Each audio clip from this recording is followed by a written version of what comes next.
I think people got complacent. I think that our community thought, you know, it's always passed. It doesn't matter if I vote. Their school levy failed back in March, but the Post Falls School District is hoping tonight's vote will be different. We're tracking the latest election results. We quickly turned around into some cooler weather this week, which has resulted in some freeze warnings for the area tonight. I'm tracking who's just going to see their temperatures drop the lowest in the area.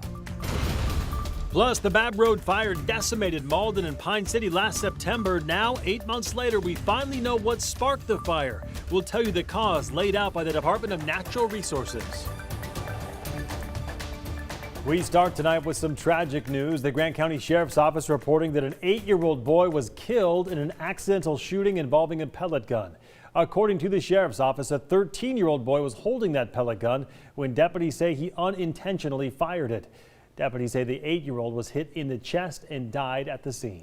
The Sheriff's Office asking everyone to pray for the family at this time and to give them privacy as they grieve. They say the name of the 8-year-old boy will be released tomorrow by the coroner's office. The Sheriff's Office is investigating the situation as just a terrible accident. Well, good evening and thank you for joining us for KREM 2 News at 11. I'm Mark Hanrahan. Hi everyone, I'm Regina Ahn. We do have a lot to get to tonight, including the freeze warning for parts of our area. But first, let's get to the special election in Kootenai County.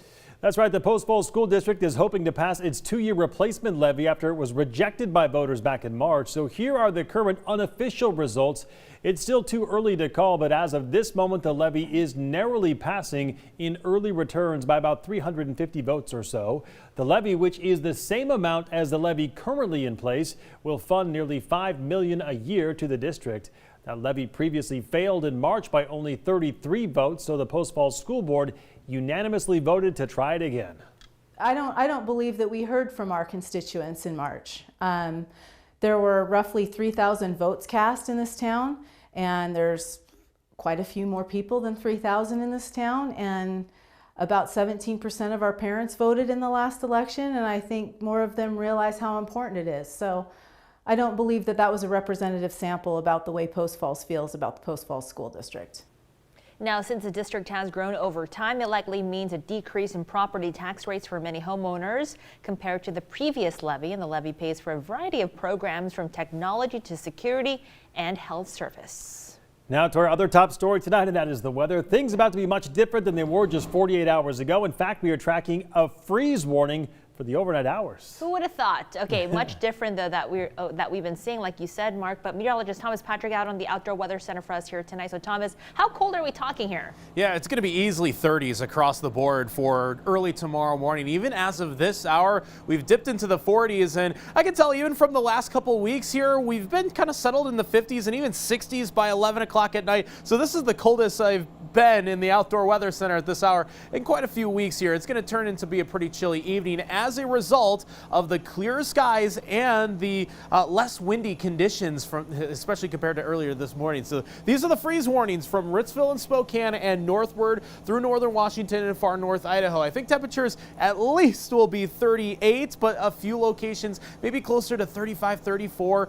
And Deer Park, I think, is going to stand out as the location that has the best chance to get below the freezing mark, 32 degrees by tomorrow morning. So it will be a chance for some frost out there. If you planted some flowers or a garden, if you have a tarp or a light blanket, just put it out before you go to bed for tonight. Still in the low 60s with a chance of showers during the afternoon hours as a part of a larger weather system that is now behind this cold front. If we can squeeze out some rain chances, that would be great at the cost of some cooler weather. Yes, but I'll show you just what day has the best chance to pick up some decent rainfall overall. That's all coming up in just a few minutes. You certainly need the rain. Thank you very much, Thomas.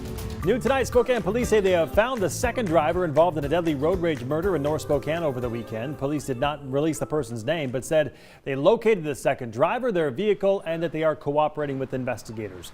Richard Huff was arrested Saturday after police say he shot 33-year-old Erica Keenis after what officers describe as a road rage incident in North Spokane. Investigators say that Huff and 2 of his family members stayed at the scene while they waited for police to arrive.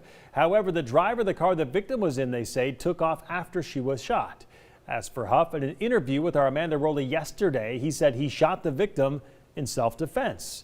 The suspect remains in jail tonight, charged with second-degree murder. His bond set at $750,000. Human remains have been found in the search for a murder victim. Today, the King County Sheriff said the discovery happened during a search earlier this month in Chelan County. Detectives and volunteers were searching for evidence in the disappearance case of Tommy Liu. Investigators believe he was killed last year. The medical examiner is still working on identifying the remains, and currently there are 2 suspects in Liu's disappearance. One was arrested in China, and police arrested a second man moments before he tried to board a flight to Taiwan from San Francisco. The Spokane County Sheriff's Office asking for your help identifying people they believe were involved in a burglary that happened this morning.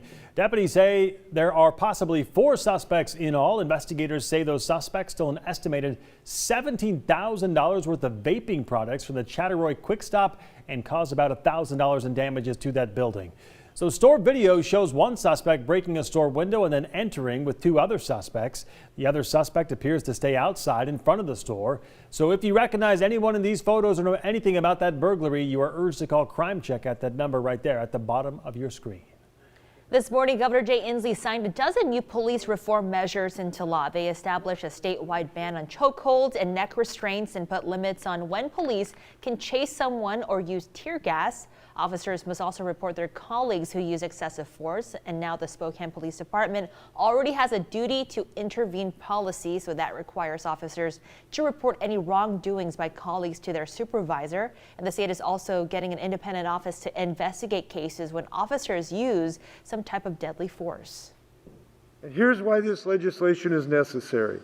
Many of these tactics have been used, unfortunately, that led to great tragedies and disproportionately against people of color.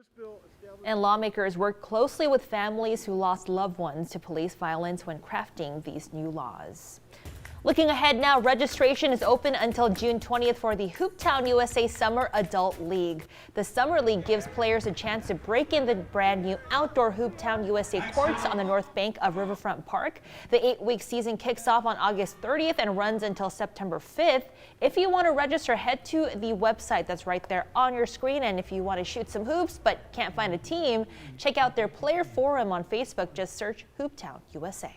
And if you're looking for something to do tomorrow night, why not spend it at the reopening of the Kendall Yards Night Market. That market will run every Wednesday through September 22nd from 6 to 8. Local vendor and food trucks will be there, and they'll return under COVID-19 guidelines. There will also be outdoor seating for socially distanced dining. Very cool deal right there. That looks like a lot of fun. Yeah, something to do outside, yeah, right? Absolutely. Okay, 8 months after the Babb Road wildfire devastated Malden and Pine City, we finally know what caused the fire. We'll break down the findings just published in a new report from the Department of Natural Resources. Plus later, 2020 was a record fire season in the Pacific Northwest with more than 812,000 acres burned in Washington state alone. Tom Sherry has your 2021 wildfire forecast.